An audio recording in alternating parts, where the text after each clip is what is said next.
right, man, I seen a little rumor. I was going to do a short on it, but I forgot to do it. Maybe I'll do it. Y'all see the short first. So I seen a rumor that says the Browns could cut Denzel Ward. Obviously, you got to know they got Deshaun Watson, that contract. He coming back. And, it's hard to keep great defenses together. If you know anything about football, great defenses usually fall off after that great year. They win the Super Bowl. Because the reason why so much emphasis on the quarterback, if you got a great quarterback, that's one player that you invest in. As long as you keep him healthy, he play at a high level, your team got a chance to win. Great defense is the reason why that's so hard is because you lose coordinators, you lose positional coaches, you lose great players. You lose great players. They go here, they go, and then also you got players that start getting radio shows. So radio shows and notoriety and commercials and all that type of stuff. So then you got to worry about 11, 12, 15, 30 different guys doing their own thing. So it's hard to retain a great defense. So this is why, great defenses don't repeat. This is why the 85 Bears didn't repeat. That Tampa team was sapping Brooks. They didn't repeat. The Legion of Boom, they almost repeated, but they didn't repeat. You know what I'm saying? The Baltimore Ravens, that team was great with Ray Lewis and Ed Reed, or 2000, whatever it was. They didn't repeat.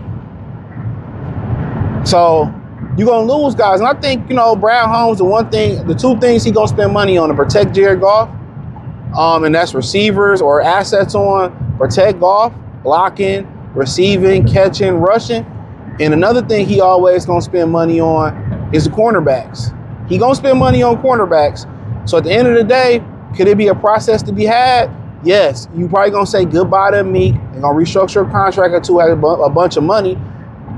The question is, and I don't want to sound like redundant with some of the videos y'all seen or will see, but the question is how they attack the offensive line.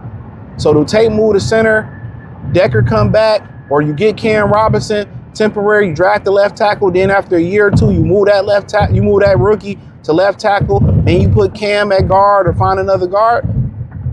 Do you keep, this is the worst case scenario. Decker retire, you move Tate to left guard, move Mahogany back to right guard, you pay Lindenbaum at center, pay another center, it might be Lindenbaum, I think it's another guy, and then do you draft the left tackle and let the chips fall where they may fall at, or do you sign a prestigious left tackle, which I think the only one I really think that you may think about is that Rasheed Walker guy that can block the blind side.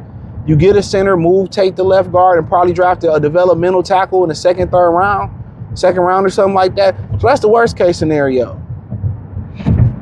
Best case scenario, Decker return, you move Tate to left, you move Tate to center, you draft the left tackle to play left guard, and then you move Mahogany to right guard, and that's how you rock it out. So that's the best case. But with Denzel Ward, this is something that they definitely would love to do. A guy that's part of a really good defense, a guy that play, really good man-to-man coverage, probably can play good zone coverage, a top corner, a guy that you can plug in right now. And you ask me, at that point, what do you do with Terrion?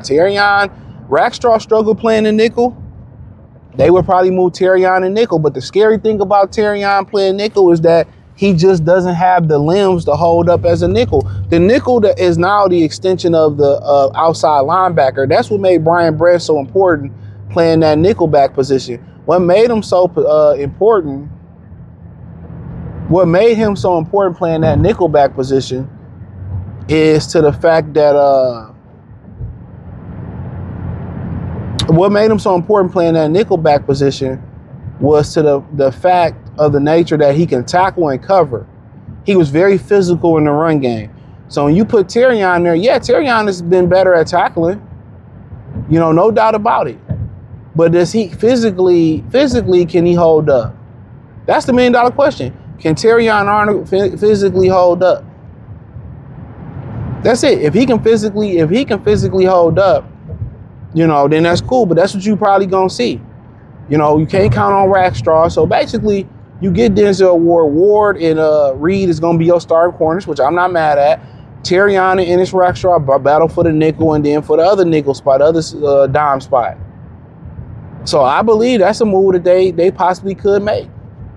If he hits the free agent market or the trade value is right or his value is low, that's something that they may do.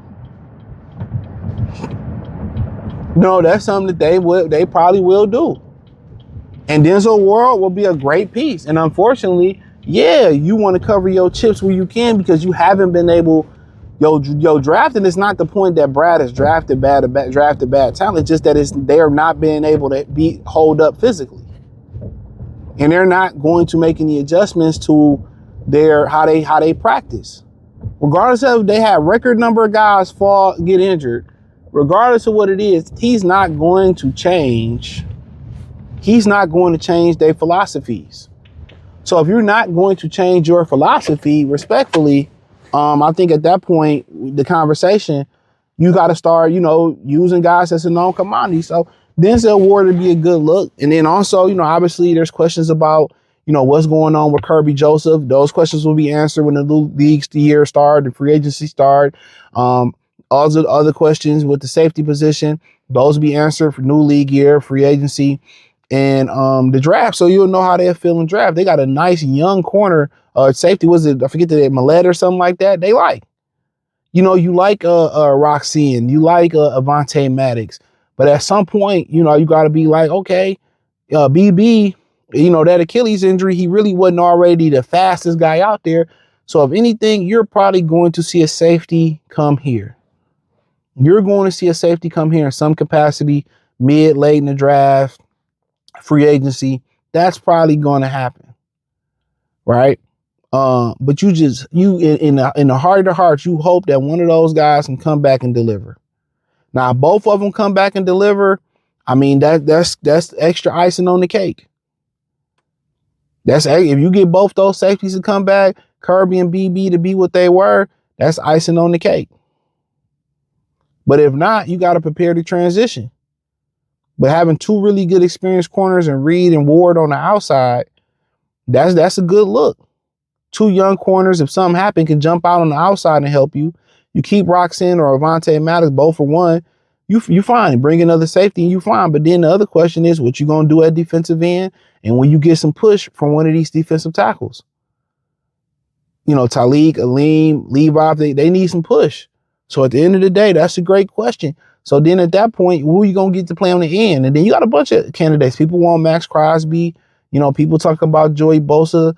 People talking about drafting some of these guys that's in the draft. I think it's a combination of stuff. If you're going to bring Al-Qayyad Muhammad back, cool. Draft a guy and then bring another solid veteran in when you have a solid thing.